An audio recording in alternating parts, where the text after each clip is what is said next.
बेहोश होने के बाद फिर ये भी होता है कि बस औकात बच्चा जो है ना वो हर साल उसी तरीके से उसी कैफियत पर उसे वो बीमारी लगना शुरू हो जाती है। इसी वजह से बेहतर ये है कि आप अपने बच्चे को क्या करें, अभी से महफूज करना शुरू कर दें।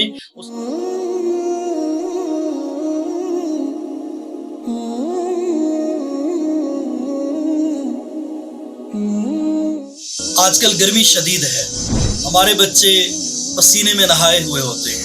स्कूल से जब घर आते हैं या स्कूल में आखिरी 1-2 पीरियड के अंदर यही मसला रहता है। फिर घर के अंदर आकर इतना लंबा सफ़र करके वो बच्चे इतने बेहाल हो चुके होते हैं कि हमें उनके लिए कुछ करना चाहिए। जी हाँ, बच्चों के लिए अपने घर के अंदर छोटी मोटी सस्ती सी मेयारी चीज़ें ज़रूर बना कर रखें। उनके लिए ठंडे पानी का एहतिमाम घर में होना चाहिए, उनके लिए नींबू पानी होना चाहिए जिसे हम शिकंजबीन कहते हैं। इसके अलावा आलू बुखारा और इमली, इसके शरबत बनाए जाते हैं घरों के अंदर।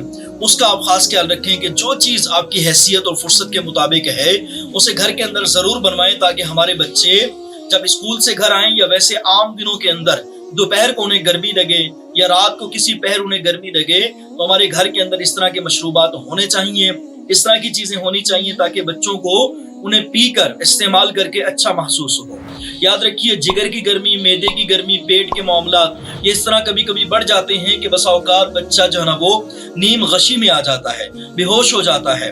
हर साल उसी तरीके से उसी कैफियत पर उसे वो बीमारी लगना शुरू हो जाती है। इसी वजह से बेहतर ये है कि आप अपने बच्चे को क्या करें, अभी से महफूज करना शुरू कर दें। उसके लिए कम अज कम बाजार से 1 पाव नींबू ले लें, तकरीबन 3-4 दिन उसका जो ना 2-3 जग 5 जग जो ना वो चल ही जाते हैं। बच्चों के लिए नींबू वाले पानी का इस्तेमाल कसरत से करवाएं और सादा पानी जो ठंडा पानी हो, बच्चे की सेहत के लिए अच्छा हो, वो ज़रूर करवाएं ताकि हमारा बच्चा अभी से गर्मी से बच सके और अपने मज़ामीन के अंदर, पढ़ाई के अंदर या दीगर मामलात के अंदर वो आगे बढ़ता ही चला जाए। ये छोटी छोटी बातें होती हैं जो मैं बताता रहता हूँ ताकि इस पर अमल करें और वालिदैन जो अपने बच्चों को महफूज कर सकें।